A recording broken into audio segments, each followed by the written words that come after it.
Good afternoon. I have a very, very good news for you. It's the last business case before coffee break. No, okay.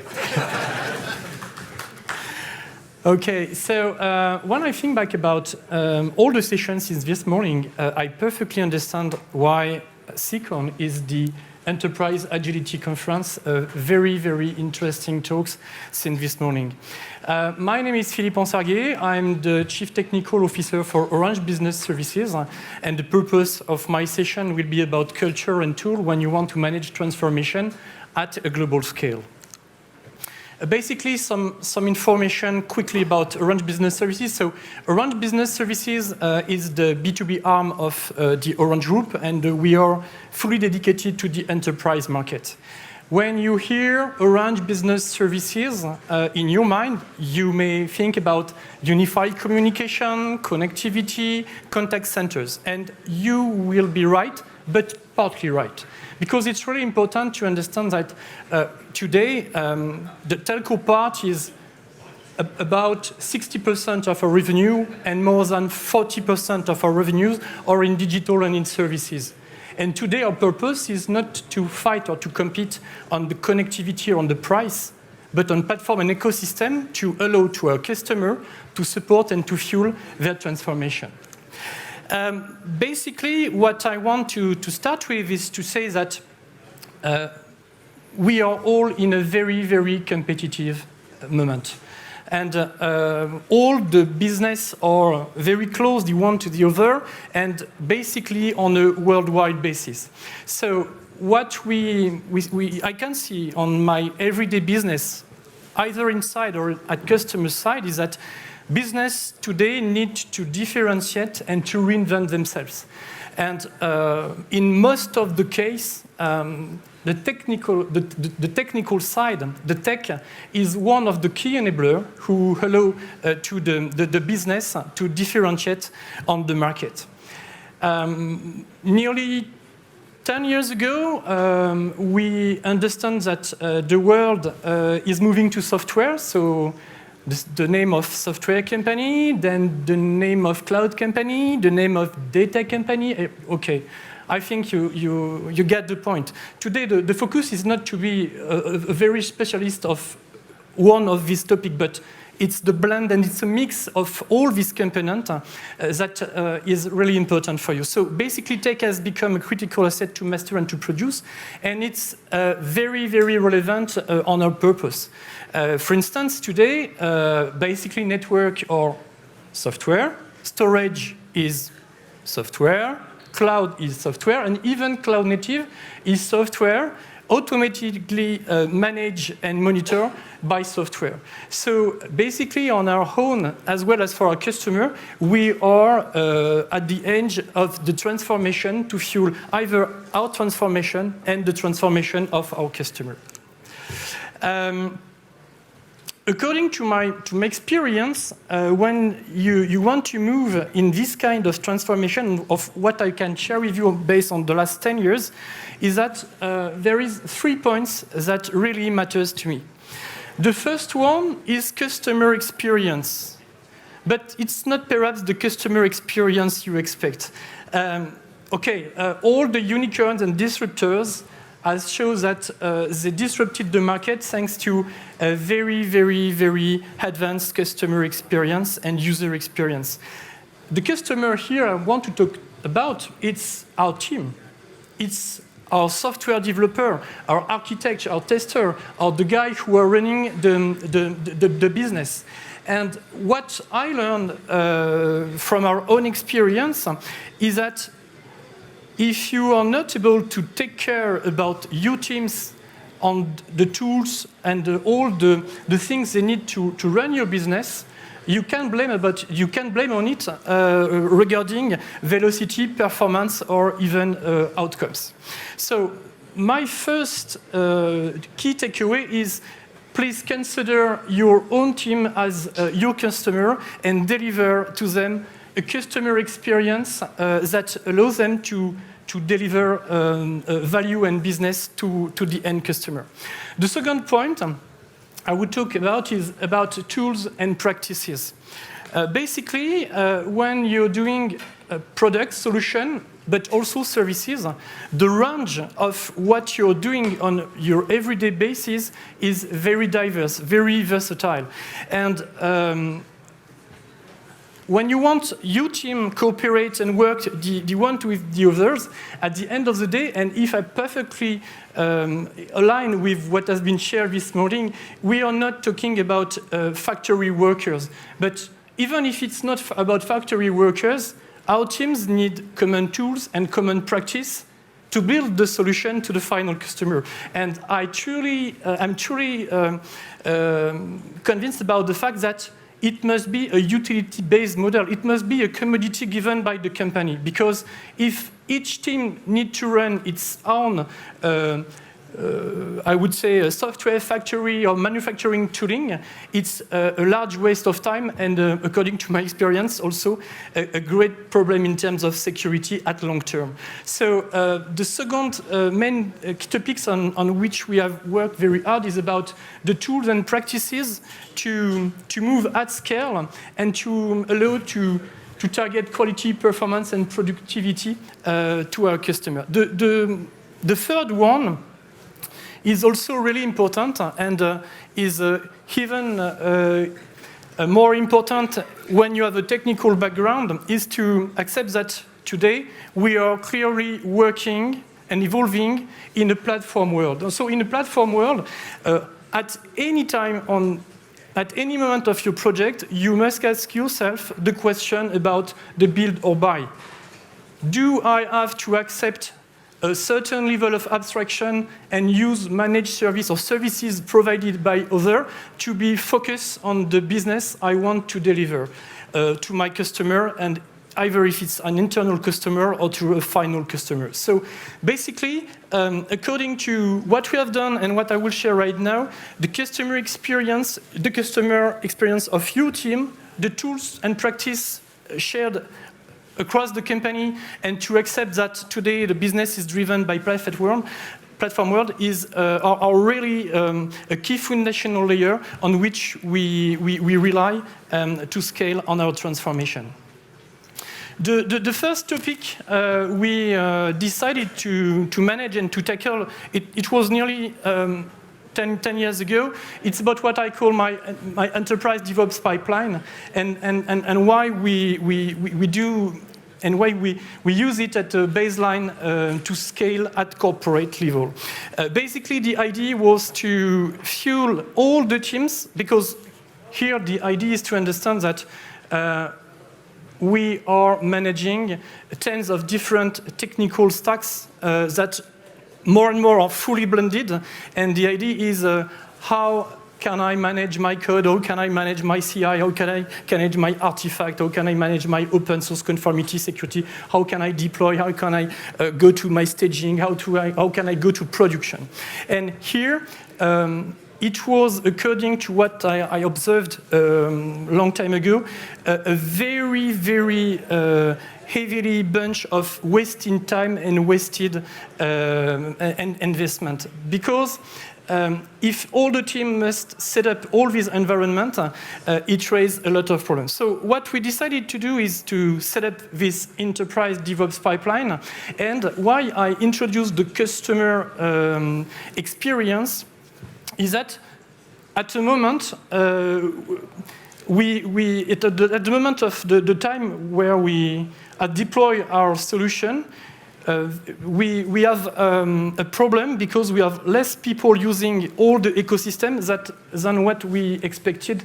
Because obviously a company like us has a lot of acquisition, and when you have new team to integrate into a global strategy, you have to share and to prove about your tooling. And basically we try to understand what's going on, and basically, when you have to deliver a project, how many mails do you have to send to have your tools up, your teams up, change the team because you miss the role of the people within your team? So what I want to highlight here is that the key takeaway I have to share here is that we've done two very important move. The first one is to decide to implement what I call our self-care automation portal. So the self-care automation portal answers to this use case. Let's say you're a technical leader of a project and you want to set up your project to deliver the solution. So basically, you connect to the portal, you have all the documentation, all the training, and you declare the payload of your project. Then you move to the directory, you pick up all the people of your team, then you go to a kind of app store, and you say, I want to manage my code, I want to manage my CI, I want to manage my secret, I want to manage app, I want to deploy on, I want to, okay. Next, finish, and less than 10 minutes later, all the things are wired and set up in any location where we have delivery and production. And that is very customer-oriented in terms of mindset, and it changed a lot about the usage of the tools. Since we have started about this approach, all the under the level of the C implementation of all the tools disappear, the one after the other, and everyone got this tooling ecosystem because it's about their usage on their daily basis. The second key, very important information is about the decision to move on data-driven, on natively data-driven aspect. Because what I observed is that basically, when you're looking about your repo, everything is fine. About your testing, everything is fine. About your artifact delivery, everything is fine. The rollout of the solution, it's red. So how can the things are going if you take into all the silos of your tooling ecosystem, if in all the silos, all the green, all the light are green, but the global rollout of the project is red. The answer is quite simple. It's because all the tools are the borders of the silos of your team. And what I decided is to gather all the data of all the tooling ecosystem that are used by the team to fuel a unique data lake and put a single analytics tools to monitor either the SLA of the tool themselves, but more important, the practices of the team on thousands of software development and thousands of projects at a time. And it was really interesting to do this because basically you may think that it's a very technical view of driving the transformation, but at the end of the day, when we take into account the self-care automation portal and the data-driven cockpit, basically it become a communication tool because we know on fact, we know on what's really going on the project, and coming back to the team saying, hey, based on what we've learned since years and based on the activity of your project, we think, because it's weak signals, that you will face problem on this and this and this topic. And it's a very good and interesting point to look back to the team and to move with them in sharing, learning, and training and supporting mood, and it has changed a lot about our way to drive our delivery.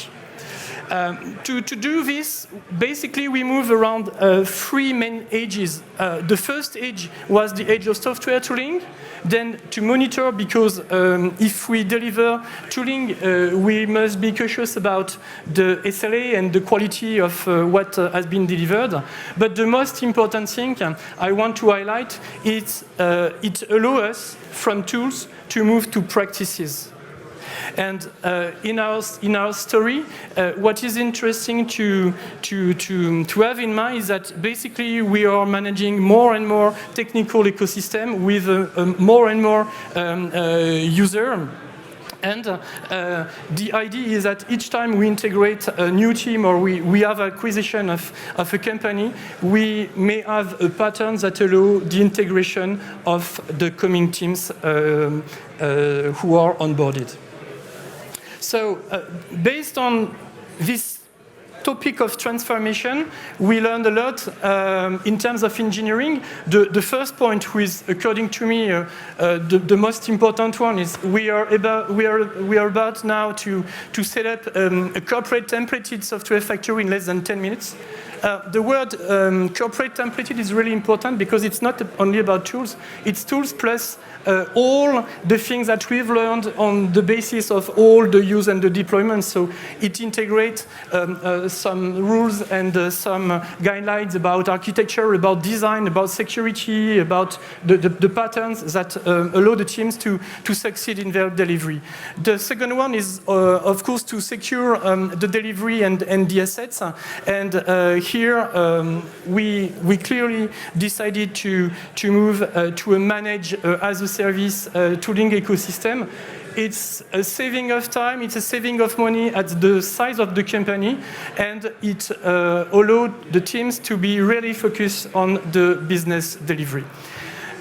The two remaining points interesting according to me is that thanks to all the ecosystem I previously described, we have a bootstrap tooling ecosystem with a 95 efficiency factor. The idea is to say, when you take into account all the number of projects done in 1 year, and if we consider that all the tooling ecosystem wasn't here, how many times does it take to bootstrap all the projects at the scale of the company? And so it's very interesting in terms of competition. The other one is about the saving in terms of maintenance, upgrade, supervision, but I would say that the most important topic is about the security. And obviously, I'm talking about engineering, about tooling, but if the business is the goal and the tech is the way, nothing will happen without the human who are fully the key of all this. In terms of transformation, the first point I want to highlight is that we are at a moment where shadow has never been so much important. You want a tool, you go online, you use a tool. It can raise some problem when you are in corporate or in business strategy. So in my position, what I decided is to say, okay, it exists, we must take it into account. So I'm not wearing a black dress, and what I want to say is that change is welcome, and new product and new things and new tools are welcome, because learning is every day, and it's also learning and using about new tools. I'm really proud to say that nearly 50% of all the tooling ecosystem is coming from the field of operation. But it has been only possible because we bet on a human to mesh the field of operation. The pattern I use in terms of human transformation is basically one corporate expert who animates a network of trusted people who manage the field of operation, and this for every kind of tool. So it's through this meshing ecosystem that we are able to support the innovation. The data-driven part I talked about previously, but frankly speaking, it will be absolutely impossible to understand what is the velocity, the productivity, and the global efficiency without a native data-driven approach. And the best learning that we have on this, it has been an incredible tool to break the silos and start to talk with facts and what is really in the project to make the wise decision. To use the best-in-class software and DevOps tooling by default, like I said, when you set up the environment, it's a corporate templated tool. So it means that all the experience that we grab from all the previous implementation are injected into the factory. And when you're working for a multi-thousand man-day project, it's not a problem to spend even 1 week to set up your foundational stack. But today, when we are doing a mobile development, I would say that 3 weeks after the first line of code with commit, we must be in a store. So all these teams cannot even lose, I would say, 2 hours of their time, because it's about productivity. So here, it's a tool that fuels the short project as well as the biggest one. And the last point is perhaps for me the most important. It's from the local insight to the global learning, because with this tooling ecosystem, we have been able to mesh all the field of operation and the local problem or a global one, and we try to share as much as possible all the good practice across all the projects and to be able to deliver a proactive support. So what I want to emphasize here is to say, okay, the tooling ecosystem is fine, but frankly speaking, it has been only a pretext. And the value of what we have done in our transformation is basically the self-care and automation portal, because when we started, it didn't exist on the market, and what we have done still didn't exist on the market in terms of developer experience. The data-driven analytics to support and to have the SLA and the practice monitor is quite important, because it gives all the insight, the real insight about what's going on the project based on real facts. And the last one is perhaps the most important. The value is today on the deployment strategy and on the company enablement. Tools are a pretext to come back to the team and to work with them, to support them, to do pairing with them, to train them, to support them. And it's all of what I share with you is a communication tools to look back to the team and let them improving all together.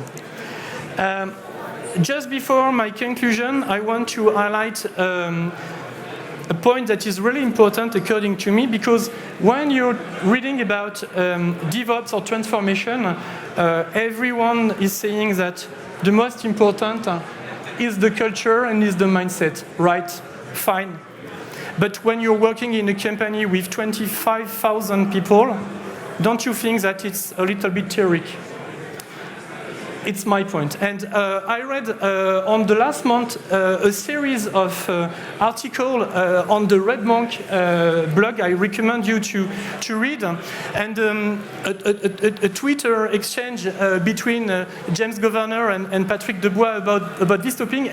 And I think that what is written here is clearly what we live in our journey in terms of tech transformation. To say that tools are not magic, but they can be a tangible pivot point around which the organization can transform. And that will be my final word. When you are in a so big company, mindset, culture is theoretical. It's theoretical for much of the people, and transformation and DevOps is impossible to be bought. So our way is to settle a tooling ecosystem. With this tooling ecosystem, we jump to the practice, and once you get the practice, we have been able to manage the cultural aspect. For me, the mindset is a journey along all the tools, practice, and culture one. And why I'm talking about evolution or revolution, it's your choice. For me, it's only an evolution if one of these patterns is changing. If all are changing, it's about a revolution. And I think that today, because of cloud native, because of 5G, because of edge in a business like us, we are in a perfect revolution mood. The 5 key takeaway, okay, you have learned that at scale it's either culture and tools. Yes, it's true that with our customer-first approach, I think that it has been a perfect way to settle our tooling and practices across the company.